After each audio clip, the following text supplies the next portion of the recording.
Assalamualaikum warahmatullahi wabarakatuh. Perkenalkan, kami dari kelompok 8 dari kelas A S1 Farmasi 2019. Pada video ini kami akan menjelaskan tentang materi tanaman herbal untuk mengobati penyakit asma. Pertama-tama, izinkan saya untuk memperkenalkan anggota dari kelompok 8. Pertama ada Anissa Gendi Kusumawati, kedua ada Melin Sagita Duma, dan terakhir ada saya sendiri, Muhammad Fadilah Fikri. Asma. Apa itu asma? Asma adalah suatu kondisi di mana saluran udara seseorang menjadi meradang, menyempit, dan membengkak, serta menghasilkan lendir ekstra yang membuatnya sulit bernapas. Asma bisa ringan atau bisa mengganggu aktivitas sehari-hari. Dalam beberapa kasus, itu dapat menyebabkan serangan yang mengancam jiwa. Kemudian ada gejala-gejala asma. Gejala utama asma meliputi sulit bernapas, terkadang bisa membuat penderita menggap-menggap, batuk-batuk, dada yang terasa sesak, dan mengi atau suara yang dihasilkan ketika udara mengalir melalui saluran napas yang menyempit. Apabila gejala-gejala ini kumat, seringkali penderita asma menjadi sulit tidur. Penyebab asma. Berikut beberapa penyebab penyakit asma. Pertama, infeksi paru-paru dan saluran napas yang umumnya menyerang saluran napas bagian atas seperti flu.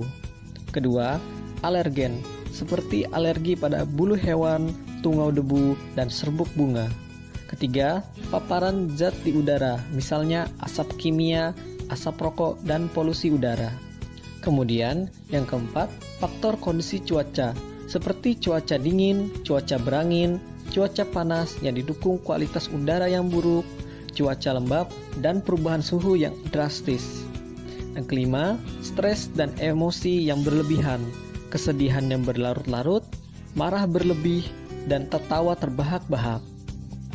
Terdapat beberapa tanaman herbal yang dapat digunakan untuk mengobati penyakit asma. Dua di antaranya yang akan kami bahas pada video ini adalah bawang putih dan jahe merah. Pertama yang akan dibahas adalah bawang putih.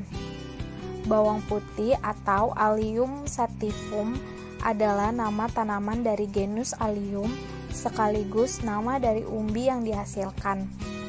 Pada tanaman ini, buah umbinya yang akan dikonsumsi. Selain itu, mempunyai sejarah penggunaan oleh manusia selama lebih dari 7.000 tahun lamanya. Pertama kali dikenal di dalam catatan Mesir kuno, yang dimana bawang putih digunakan baik sebagai campuran makanan ataupun pengobatan. Setelah kita mengetahui pengertian dari bawang putih, di sini yang pertama yang akan kita bahas adalah cara mendapatkannya, yang dimana bawang putih biasanya ditanam pada jenis tanah lempung berpasir serta struktur tanah yang gembur. Selain itu, tanaman ini juga suka pada tanah yang memiliki kadar pH 5,5 sampai 7, yang dimana suhu yang cocok untuk menanam adalah sekitar 20 derajat Celcius. Sehingga di Indonesia yang paling cocok untuk menanam bawang putih adalah di daerah dataran tinggi, yaitu sekitar 700 hingga 1000 meter di atas permukaan laut. Setelah kita mengetahui cara mendapatkannya, kita masuk pada kandungan, yang dimana umbi bawang putih mengandung zat-zat seperti zat hara belerang, zat besi, kalsium, fosfat, zat organis, lemak, protein, vitamin A, vitamin B1, dan vitamin C. Selain zat-zat tersebut, umbi bawang putih juga mengandung alicin, yakni zat aktif yang mempunyai daya bunuh terhadap bakteri dan anti radang, anti hemolititit faktor yang mampu mencegah sel darah merah, serta mengandung juga metilalyl trisulfidin yang berfungsi untuk mencegah penggumpalan darah. Oke, selanjutnya kita akan membahas tentang cara pengolahannya.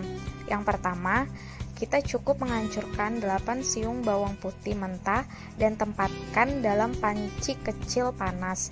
Lalu tambahkan 1/4 cangkir susu dingin dan didihkan bersamaan dengan bawang putih. Setelah mendidih, saring bawang putih yang telah direbus bersama susu dan biarkan susu mendingin. Lalu minumlah susu bawang putih selagi hangat.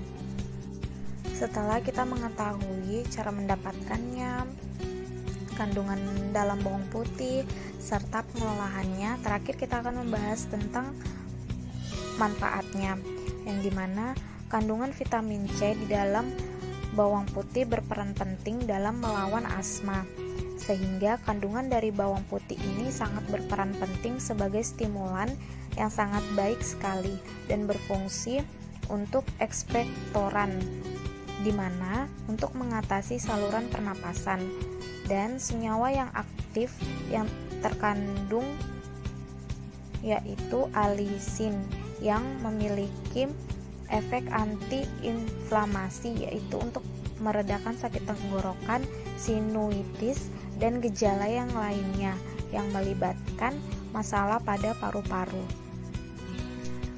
Selain itu, vitamin C ini membantu menetralkan radikal bebas, molekul tidak stabil yang menyebabkan kontraksi otot polos pada saluran pernapasan penderita asma.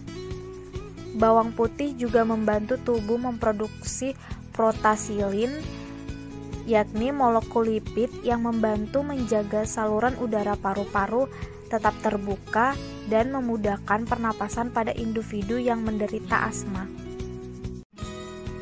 Jahe merah. Jahe merah atau nama latinnya Zingiber officinale Veroblum adalah tanaman dengan rimpang berwarna merah dan ukurannya lebih kecil dari jahe putih atau kuning.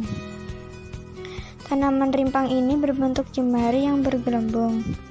Rimpang jahe merah bertumbuh di bawah tanah, menjalar dan bertambah besar seiring dengan umurnya. Cara mendapatkan. Tanaman jahe merah cocok ditanam di tanah yang subur, gembur, dan banyak mengandung unsur humus. Tekstur tanah yang baik adalah tanah lempung berpasir, liat berpasir, dan tanah letrik. Tanaman jahe merah secara geografis cocok di daerah tropik dan subtropik seperti Indonesia. Jahe merah juga cocok dikembangkan di daerah dengan iklim sejuk dengan ketinggian antara 500 sampai 1000 meter dari permukaan laut. B. Kandungan. Jahe merah mengandung komponen minyak menguap atau volatile oil dan minyak tak menguap non-volatile oil dan pati. Minyak menguap disebut minyak atsiri, merupakan komponen pemberian aroma khas, sedangkan minyak yang tak menguap disebut oleoresin, merupakan komponen pemberi rasa pedas dan pahit. Berdasarkan beberapa penelitian, dalam minyak atsiri jahe merah terdapat unsur-unsur non-yellow decompone, chinoil, geranoil, dan zingiberine. Bahan-bahan tersebut merupakan sumber bahan baku terpenting dalam industri farmasi atau obat-obatan. C. Cara pengolahan.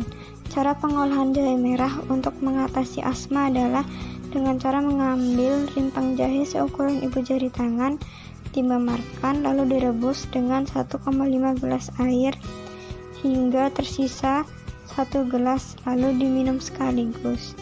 Diminum setiap hari 2 gelas besar seduhan jahe merah pada pagi dan malam hari. D. Manfaat. Kandungan ekstrak jahe merah dapat membantu penderita asma bernafas lebih mudah, karena kandungan ekstrak jahe merah dapat meningkatkan efek beta agonis yang bekerja dengan relaksasi otot polos atau asma, sehingga dapat menjadi terapi alami yang baik untuk mengurangi gejala asma. Sekian penjelasan dari kami, dan semoga penjelasan kami tadi bermanfaat. Kami ucapkan terima kasih kepada yang sudah menonton. Wassalamualaikum warahmatullahi wabarakatuh.